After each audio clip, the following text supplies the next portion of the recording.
Hello student, अभिक्रिया वेग के प्रकार मतलब अभिक्रिया वेग कितने प्रकार का होता है।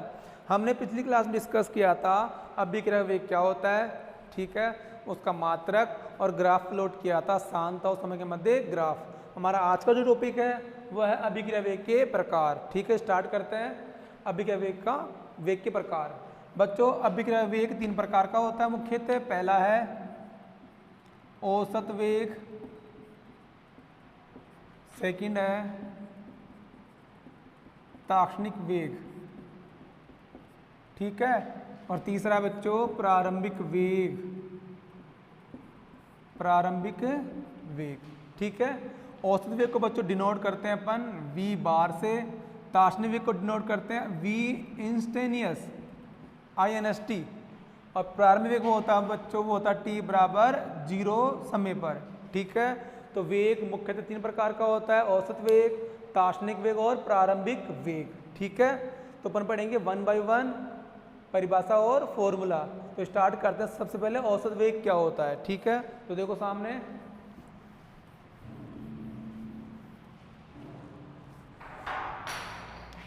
पहला है औसत वेग। मतलब जब भी अपन सांद्रता में परिवर्तन ज्ञात करते हैं समय के साथ, उसे बोलते हैं अभिक्रिया वेग। अब वो परिवर्तन अगर अधिक समय अंतराल के हैं, मतलब समय अंतराल बहुत ज़्यादा है, तो अपन ज्ञात करेंगे औसत वेग, वहाँ औसत वेग फाइंड करेंगे। और यदि सांद्रता में परिवर्तन कम समय के लिए होता है, कोई निश्चित समय के लिए होता है, उसे बोलते हैं ताक्षणिक वेग। ठीक है, तो अधिक समय अंतराल के लिए अपन ज्ञात करते हैं औसत वेग, और कम समय अंतराल के लिए ज्ञात करते हैं बच्चों ताक्षणिक वेग। तो परिभाषा होगी औसत वेग की, इकाई समय में अभिकारक या उत्पाद की सांद्रता में होने वाला परिवर्तन कहलाता है औसत वेग। औसत वेग कहलाता है। ठीक है स्टूडेंट्स, इकाई समय में अभिकारक या उत्पाद की सांद्रता में होने वाला परिवर्तन कहलाता है औसत वेग। ठीक है, बड़ा सूत्र पढ़ेंगे तो वो R बराबर plus minus del C upon del T, क्योंकि मैं सांद्रता अभिकारक उत्पाद दोनों के ले रहा हूँ, तो आएगा del C upon del T, साथ में आएगा प्लस और माइनस। ठीक है, अब अपन बात करें एवरेज औसत वेग ज्ञात करते हैं, तो आपको दो स्थिति मिलेंगी बच्चों, प्रारंभिक और अंतिम। आपको प्रारंभिक सांद्रता मिलेगी और अंतिम सांद्रता मिलेगी। तो आप कैसे औसत वेग ज्ञात करोगे, तो देखो सामने R बराबर प्लस माइनस, इसे चेंज करेंगे, दो कंडीशन बनाएंगे बेटा। तो अंतिम सांद्रता C2 माइनस C1 प्रारंभिक सांद्रता, वैसे ही समय होगा T2 माइनस T1। ठीक है, तो ये सूत्र है औसत वेग का। जब आपको मिलेंगे प्रारंभिक और अंतिम स्थिति मिलेगी, वहाँ पर सांद्रता मिलेगी प्रारंभिक और अंतिम, और समय भी मिलेगा प्रारंभिक और अंतिम समय। ठीक है, तो ये फॉर्मूला है औसत वेग का। अपन इस बात को ग्राफ द्वारा भी समझ सकते हैं। देखो सामने ग्राफ प्लॉट कर रहा हूँ आपको समझाने के लिए। ये सांद्रता है बच्चों C, और ये समय है। ठीक है, आप ग्राफ खींच सकते हो बच्चों, मैं ग्राफ खींच रहा हूं।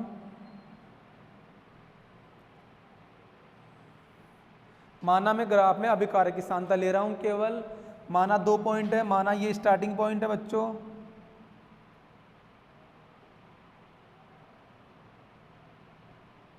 T1, वहां सांद्रता बच्चों C1 है।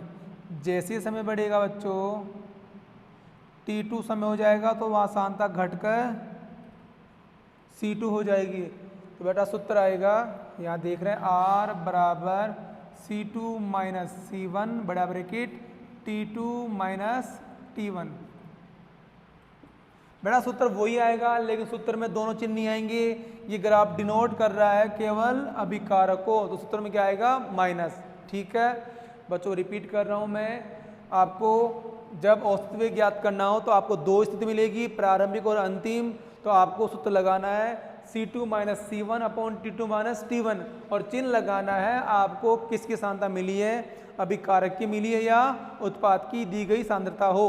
ठीक है, अभी अपन कुछ क्वेश्चन लेंगे तो आपको अच्छे से समझ में आ जाएगा औसत वेग की गणना कैसे की जाती है।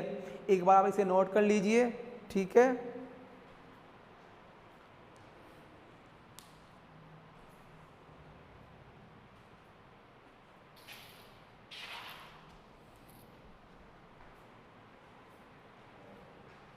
ओके स्टूडेंट्स, आगे चलते हैं अपन।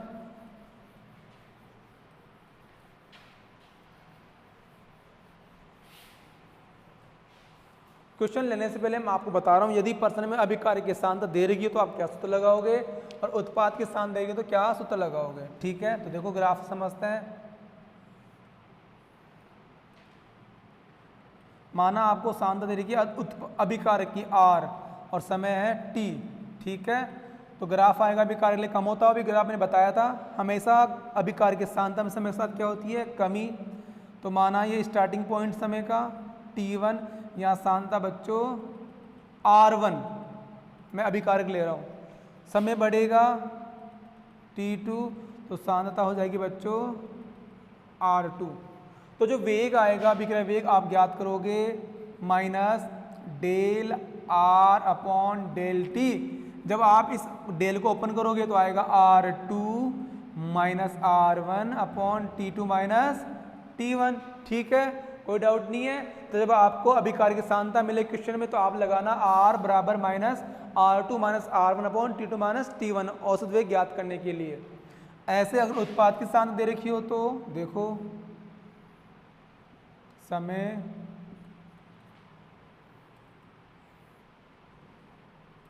सांद्रता है P फॉर प्रोडक्ट। तो सांद्रता में हमेशा वृद्धि होती है समय के साथ। तो देखो ग्राफ, माना ये समय T1 समय तो सांद्रता होगी बच्चों P1। जब समय बढ़ेगा तो यहाँ पर सांद्रता में वृद्धि होती है, देख रहे हो आप, इसीलिए सूत्र में प्लस का चिन्ह लगाना है। तो R बराबर plus del P upon del T। तो सूत्र आएगा P2 minus P1 upon T2 minus T1। ठीक है स्टूडेंट्स, तो ये दो फॉर्मूले हैं। अगर आपको क्वेश्चन में अभिकारक की सांद्रता दे रखी है तो आप सूत्र लगाना ये वाला, जब आपको उत्पाद की सांद्रता दे रखी है तो लगाना ये वाला। अगर आपसे कॉमन सूत्र पूछे कॉमन तो होगा बच्चों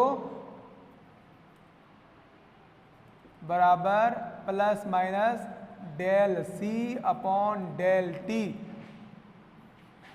यह है कॉमन सूत्र औसत वेग का। ठीक है, तो आप इसे नोट कर लीजिए।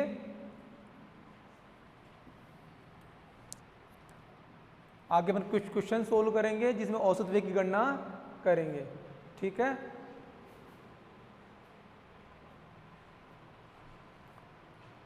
अब बच्चों क्वेश्चन सोल्व करने से पहले एक बात ध्यान रखना, अगर आपको समय मिनट में दे रखा है तो आप आंसर मिनट में ज्ञात कर देना, अगर सेकंड में तो आंसर सेकंड में ज्ञात कर देना।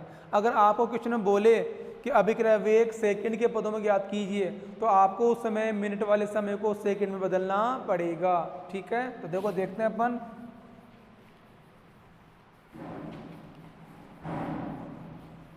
तो देखो सामने कोई अभिक्रिया है R से P। अभिक्रिया में अभिकारक की सांद्रता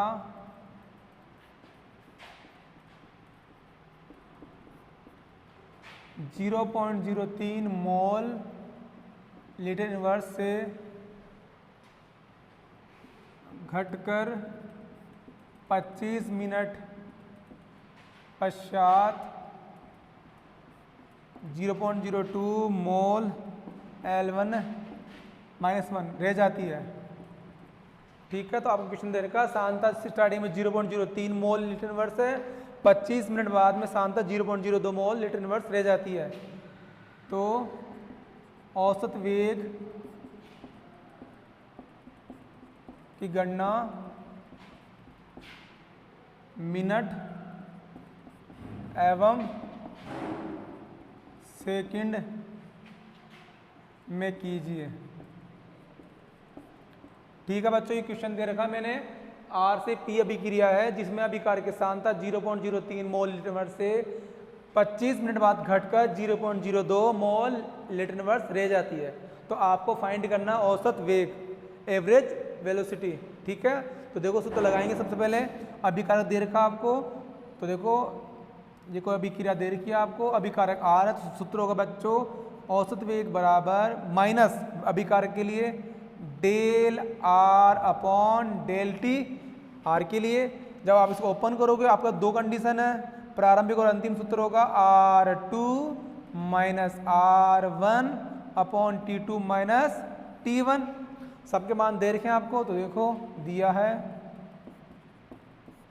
R1 दिया है बच्चों 0.03 मोल L-1, R2 दिया है 0.02 मोल लीटर इनवर्स, T1 आपको नहीं दिया तो हमेशा T1 जीरो मानते हैं, स्टार्टिंग पॉइंट जीरो,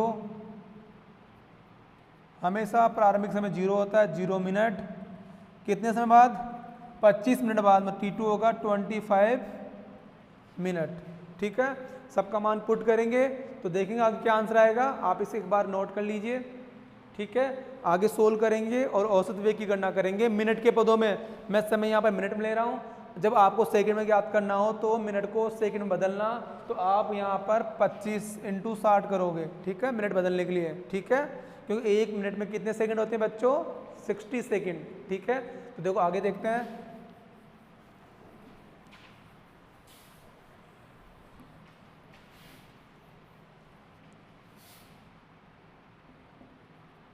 तो देखो बराबर माइनस कोष्टक में आएगा 0.02, C2 का मान है बच्चों माइनस 0.03 अपॉन 25 माइनस 0, तो V बार बराबर माइनस, आंसर माइनस में आएगा सोल्व करने पर, बटे 25, माइनस से माइनस कैंसिल हो जाएगा बच्चों, तो आंसर आएगा 0.01 अपॉन 25।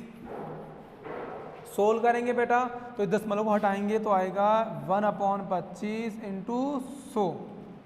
अब बच्चों एक में 25 का भाग जाता नहीं है, तो इसको सोल्व करने के लिए इस पद को मैं 100 से गुणा भी कर रहा हूँ और 100 से भाग भी कर रहा हूँ, क्योंकि जिससे कोई फर्क नहीं पड़ेगा कि ऊपर भी 100 ले रहे हैं और नीचे भी 100 ले रहे हैं। लेकिन इस पद को सोल्व करने के लिए अपन 100 से गुणा भी करेंगे और 100 से भाग भी करेंगे। तो देखो बच्चों V बार बराबर 1 × 100 बटे 25 × 100 और 100 का भाग भी देना है, 100 से गुणा भी करना है, 100 से भाग भी करना है, ठीक है। तो आप कैंसिल मत कर देना, सोल्व करने के लिए अपने इसको 100 मानेंगे, तो V बार बराबर 100 बटे 25 और ये बटा बच जाएगा, तो कितने जीरो है 4, तो 10 की पावर 4, 2 जीरो और 2 जीरो, 25 से काटोगे आप तो आएगा 4 बार, 25 हो के 100, ये ऊपर जाएगा तो आंसर आएगा बेटा माइनस है 10 की पावर -4, तो आंसर आएगा 4 × 10 की power -4 mole litre inverse minute inverse, ठीक है। तो ये पहला आंसर आया मिनट के पदों में औसत वेग का, ठीक है। कोई परेशानी नहीं है आपको, अच्छे से आप सोल्व कर लेना, एक बार देख लो फिर से। V बार बराबर सांद्रता दी गई है R2 0.02, R1 0.03, भाग देंगे 25 का, जब आप इसको सोल्व करोगे तो आएगा -0.01, सांद्रता हल करने पर नीचे आएगा 25, माइनस से माइनस कैंसिल हो जाएगा, तो 0.01 बटे 25, इस पॉइंट को उठाएंगे तो 1/25 × 100। इस पद को सोल्व करने के लिए ऊपर भी 100 से ऊपर और नीचे 100 से गुणा करेंगे, मतलब 100 का भाग भी देंगे, 100 से गुणा भी करेंगे, तो जो आंसर आएगा लास्ट में वो होगा औसत वेग।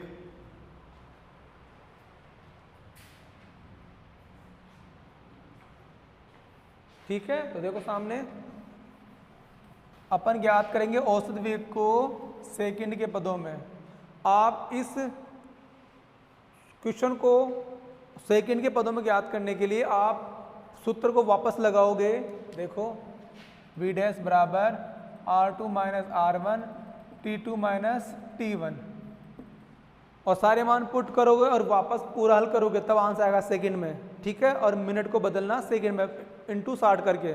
लेकिन आप चाहो तो इस सेकंड वाले आंसर को डायरेक्ट भी कर सकते हो, क्योंकि आपके पास मिनट वाला आंसर आ गया बच्चों ये, ठीक है। तो आप इससे डायरेक्ट भी ज्ञात कर सकते हो सेकंड का आंसर। देखो इसको मैं ऐसे सोल्व करूं, लिखूं, ताकि आपको अच्छे समझ में आए। मोल L-1 और मिनट, बेटा मिनट नीचे आ जाएगी। अब तुम जानते हो 1 मिनट में 60 सेकंड होते हैं और मिनट नीचे हैं, तो आप इस राशि को, इस मान को 60 से डिवाइड करोगे, क्योंकि 1 मिनट में 60 होते हैं, मिनट नीचे हैं। तो V बार बराबर 4 इंटू 10⁻⁴ अपॉन 60। ठीक है, अब इसको आगे सोल्व करेंगे बच्चों। अब 4 में 60 का भाग नहीं जाता, तो मैं 2 जीरो ऊपर 100 से इंटू कर रहा हूँ। ठीक है, ऊपर 100 से और नीचे 100 से, तो आंसर आएगा V बार बराबर 4 इंटू 100 अपॉन 60 इंटू 10⁻⁴ इंटू 100। मतलब वापस मैंने 100 से गुणा कर दिया, 100 से भाग कर दिया इस राशि को हल करने के लिए। तो बेटा ये 400 हो जाएगा बटे 60 और ये 2 जीरो ऊपर चली जाएंगे, तो V बार बराबर 400 इंटू 60 इंटू 10⁻⁶। बेटा कन्फ्यूज मत होना, 4 में 60 का भाग देना है जो पॉसिबल नहीं है, तो मैं इस राशि को 100 से गुणा भी कर रहा हूँ, 100 से भाग भी कर रहा हूँ। देखो यहाँ देख लो आप, तो 100 से गुणा किया 400 हो गया, और ये 100 की 2 जीरो ऊपर जाएगी तो -6 हो जाएगा, कि यहाँ प्लस में ऊपर जाने पर माइनस में हो जाएगा। ठीक है, तो आंसर आएगा V डैश बराबर 60 से 6, 1 जीरो जीरो कैंसिल हो जाएगा बच्चों। 6 से डिवाइड करना तो 6 × 36, 6 × 36, लगभग आंसर आएगा 6.67 इंटू 10⁻⁶। तो मात्रक आएगा मोल L इनवर्स और सेकंड इनवर्स। तो औसत वेग अपने ज्ञात कर लिया सेकंड के पदों में। ठीक है, आगे क्वेश्चन और लेंगे, आपको अच्छे से और समझ में आएगा, आप इसे नोट कर लीजिए। तो मेरे कहने का मतलब है, जब भी आपको औसत वेग ज्ञात करना हो तो आपको देखना पड़ेगा कि सांद्रता अभिकारक की है या उत्पाद की दे रखी है। ठीक है, उसके बाद देखना पड़ेगा समय सेकंड में या मिनट में। अगर समय सेकंड में हो तो आंसर सेकंड में ज्ञात कर देना, मिनट के पदों में हो तो मिनट में ज्ञात कर देना। लेकिन अगर क्वेश्चन में लिखा हुआ हो कि अभिक्रिया वेग सेकंड के पदों में ज्ञात कीजिए, तो आप उस समय मिनट को सेकंड में कन्वर्ट करोगे और आंसर ज्ञात करोगे। ठीक है, आगे अगला क्वेश्चन लेते हैं बच्चों, देखो सामने।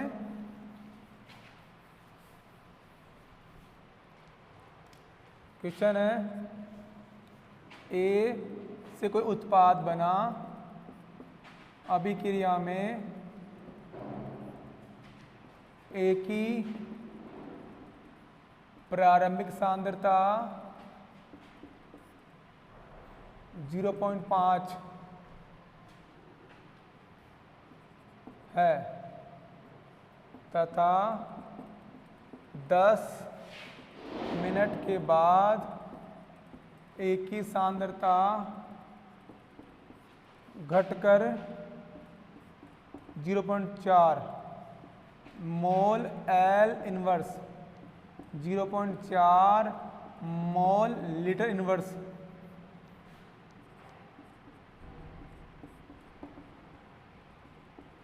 बेटा आप देख रहे हो ए अभिकारक है तो समग्र सांद्रता में कमी आएगी, रह जाती है। तो अपन को ज्ञात करना है, फाइंड करना है औसत वेग।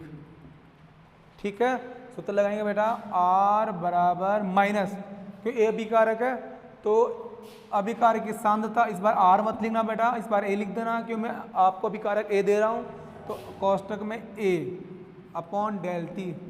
ठीक है बेटा, पहले अभिकारक R था तो मैंने R लिखा था, मतलब जो भी अभिकारक में होता है वो कोष्टक में आएगा। ठीक है, अगर ऐसा होता है यहाँ पर अभिक्रिया में N2 से बना, कोई मान अभिक्रिया होती है N2 H2, कुछ भी अभिक्रिया होती है, मान लो सपोज करो N2 से कुछ ही मान लो, आप उत्पाद बन गया उत्पाद, तो सूत्र में कोष्टक में N2 लिख देते हैं, मतलब जो भी अभिकारक में आएगा वो कोष्टक में आएगा, उसकी सांद्रता में परिवर्तन होगा। पहले R था तो मैंने R लिखा, यहाँ पर A तो A लिख दिया। ठीक है, सूत्र उसको ओपन करेंगे, R minus A2 minus A1 upon T2 minus T1। ठीक है बच्चों, कोई दिक्कत नहीं है। प्रारंभ में सांद्रता 0.5, तो A1 का मान 0.5 है, A2 का मान 0.4, तो लिख देंगे A1 बराबर 0.5, A2 बराबर 0.4, T2 बराबर 10 मिनट, या इस समय को आप ऐसा करो सेकंड में करो डायरेक्ट, 10 सेकंड बाद, समय आपको इसमें सेकंड में दे रखा है बच्चों, T1 बराबर 0 सेकंड। ठीक है, सारे मान पुट करेंगे। एक बार इसे नोट कर लीजिए, बहुत इजी पर्सन है बेटा। उत्पाद की सांद्रता आपको दे रही है अभिकार्य की सांद्रता ए दे रखी है आपको स्टार्टिंग में 0.5 मोल लीटर इनवर्स, 10 सेकंड बाद सांद्रता घटकर 0.4 हो जाती है। तो आप औसत वेग कैसे ज्ञात करोगे? औसत वेग ज्ञात कर तो आप इसको ऐसे भी लिख सकते हो v बार, क्योंकि औसत वेग का प्रतीक होता है v बार। ठीक है, सूत्र लगाएंगे बेटा, माइनस लगा रहे हैं अभिकारक के लिए, del A upon del T, ए मतलब अभिकारक सांद्रता है। इसको सोल्व करेंगे a2 minus a1 upon t2 minus t1, सबका मान दे रखा है, पुट करेंगे तो जो आंसर आएगा वो होगा औसत वेग सेकंड के पदों में। अगर यहाँ पर मिनट होता तो आंसर मिनट में आता, अगर सेकंड पूछता तो आप मिनट को सेकंड में बदलते, और तुम जानते हो 1 मिनट में कितने सेकंड? 60 सेकंड होते हैं। ठीक है, तो पुट करते हैं मान, देखो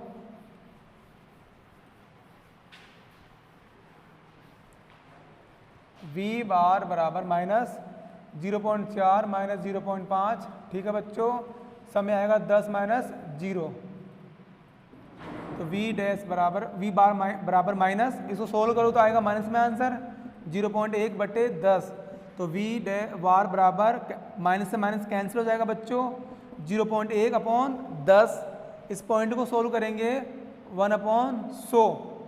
ठीक है, तो आंसर आ जाएगा v बार बराबर 1 इंटू ये 100 ऊपर जाएगा, 100 में कितनी जीरो बच्चों? 2, तो 10 की पावर माइनस 2 मात्रा का मोल L माइनस 1 और सेकंड माइनस 1। ठीक है, कोई दिक्कत नहीं है, सारे मान आपने पुट किए, सोल्व करने पर आंसर आएगा 1 इंटू 10 की power minus 2 mole litre inverse second inverse.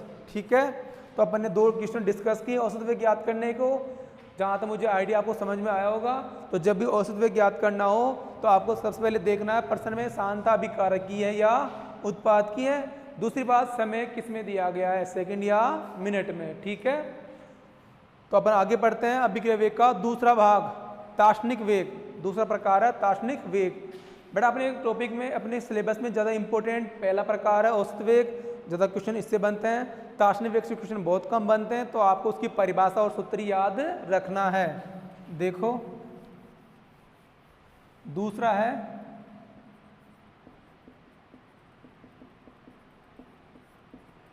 ताष्णिक वेग। ठीक है, किसी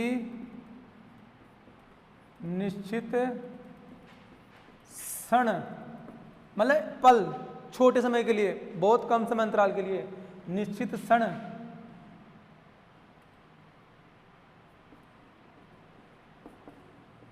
क्षण पर अभिक्रिया का वास्तविक वेग, किसी निश्चित क्षण पर अभिक्रिया का वास्तविक क्या कहलाता है बच्चों? ताष्णिक वेग कहलाता है।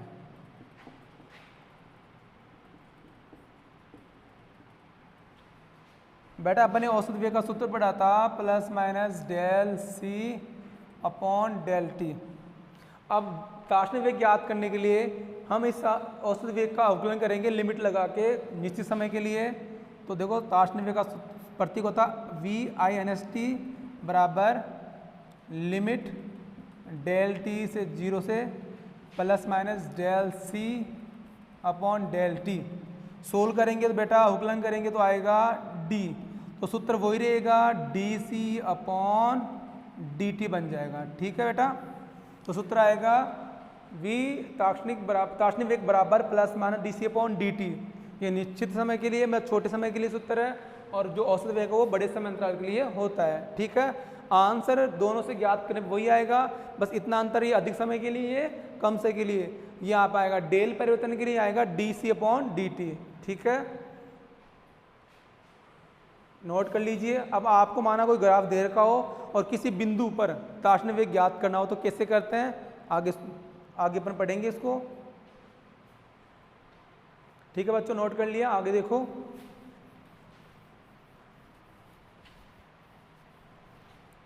माना वो ग्राफ दे रखा है, मैं लिख देता हूं, किसी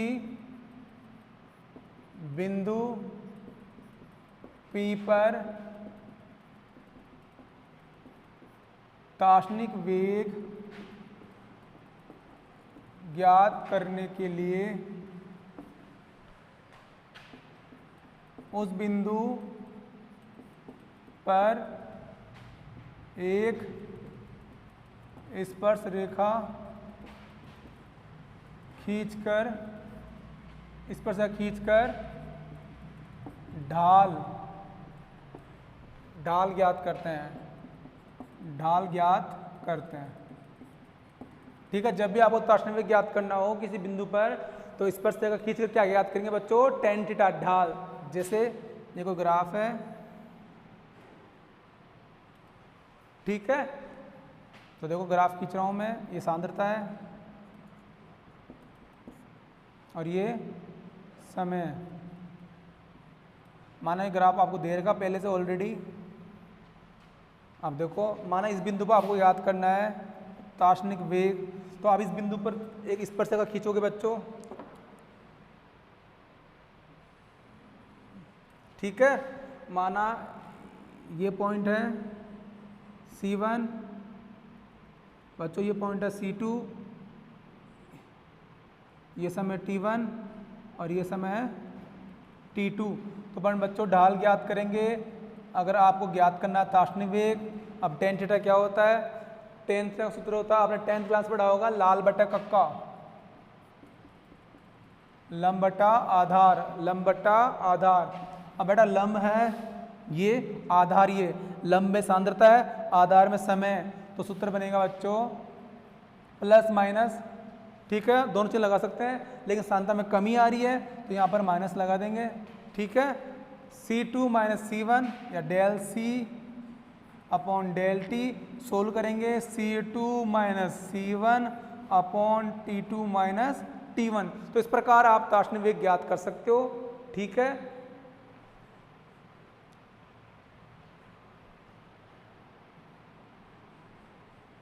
ठीक है बच्चों, ये तार्क्षणिक वेग ज्ञात करने का तरीका। जब भी किसी बिंदु पर आपको तार्क्षणिक वेग ज्ञात करना हो तो उस पर स्पर्श रेखा खींचते हैं और ढाल ज्ञात करते हैं। ढाल होता है tan थीटा, ठीक है, लंब बटा आधार, ठीक है।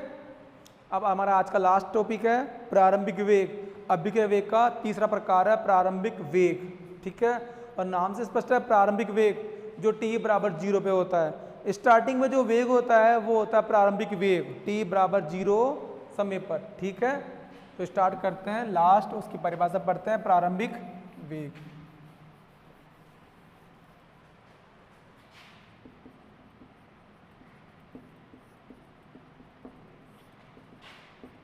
सिंपल परिभाषा बच्चों, t बराबर 0 समय पर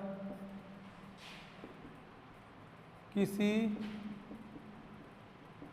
रासायनिक अभिक्रिया का वेग ही